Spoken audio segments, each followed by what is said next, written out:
பட்டுராஜ் மாரிமுத்து. வல்வினை போல் அன்னை வயிற்றில் பிறந்த தொல்லை போ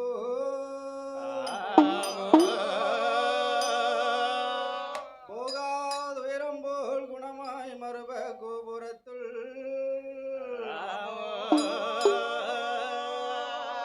வீச்சிருக்கும் கணபதியை கை தொழுத காப்பே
அப்பேற்பட்ட மகேந்திரகிரி பட்டணத்திலே பொல்லாத மௌனாகப்பட்டவன் வாசம் செய்து கொண்டு வருகிறான்.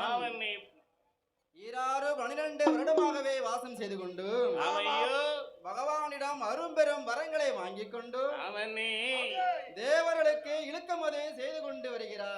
ஐயா. தேவர்களோ அந்த இலக்கத்தை பொறுக்காமல் ஆமா. நேர எங்க தெரியுமா வருகிறார்கள்? எங்கய்யா வருகிறா? தேவர்களோ ஒன்று கூடி எங்க வருகிறார்கள் தெரியுமா? எங்கண்ணே? ஆதிவெள்ளி கைலாயம் வருகின்றார்கள். ஆமையோ. ஆதிவெள்ளி கைலையிலே பகவானும் பார்வதியும் குழுவிருக்கின்ற வேளையில் உடனே தேவர்கள் ஒன்று கூடிய சொல்கின்றார்கள். என்னையா? ஏ பகவானே, ஓ மகேந்திரகிரி பட்டணத்திலே பொல்லாத மகுடனாகப்பட்டவன் ஆமையோ எங்களுக்கு இழுக்கமதை செய்து கொண்டு வருகிறான். அப்பேற்பட்ட மகுடனை வத முடிக்க வேண்டும் ஐயா. ஆமையோ. உடனே பார்த்தார் பகவான் சொல்கிறார், தேவர்களே குறிப்பிட்ட காலம் வரை அமைதியாருங்கள். இருங்கள் இருங்கள். ஆதிசக்தி பார்வதியாகப்பட்டவள் ஆமையோ அட்ட காலிலாகவே பிறவி செய்து ஆமனே மௌனனை வதமுடிப்பார் என்று சொல்ல ஆமையா. அப்படி இருக்கையிலே ஆமனே அங்கே நாட்டிலையும் நல்ல நாடு நாகலோகப்பட்டினம். ஆமனே அப்பேற்பட்ட நாகலோகப்பட்டினத்திலே ஆமையா நாகமுடி அரச மன்னரும் நாகக்கண்ணி பெண்குடியாலும் ஆமையோ குழந்தை வரம் வேண்டும் என்று ஆமையா 12 வருடமாகவே தவம் இது இருக்கின்றார்கள். ஆமனே அடே தவம் இருக்கும் வேளையில் பகவானோ படியளக்க வருகிறார். அப்படியே ஏ நாகராஜா, ஓ உன்னுடைய தவத்தை கண்டு நான் மனமகிழ்ந்து அதனால் என்ன வரம் கேட்டாலும் தருகிறேன் என்றார். ஆமனே அப்படி இருக்கையிலே ஆமனே அம்மா விரக்கட்டும். அம்மையான பார்வதியா, அம்மையான பார்வதியா, நல்ல பெண்ணடையா, நல்ல கண்ணுடையா, ஓடி வார அந்த நேரம் அட்டகாளி 8 பேர் அட்டகாளி 8 பேரும் அம்மையோர அம்மையா நாகக்கண்ணி வெண்கொடிக்கு திருநாளும் கொடுப்பாரும். நல்ல பட்டு நாகக்கண்ணி வெண்கொடிக்கு ஆத்து வாராள 48 நாளையிரா நல்ல செவ்வாய்க்கிழமையிரா நாகக்கண்ணி வெண்கொடியா யாரெல்லாம் பிறக்க போறா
தமிழிசை கலைஞர் உடனடியாக மேடைக்கு வரும்படி கேட்டுக்கொள்ளப்படுகிறோம்.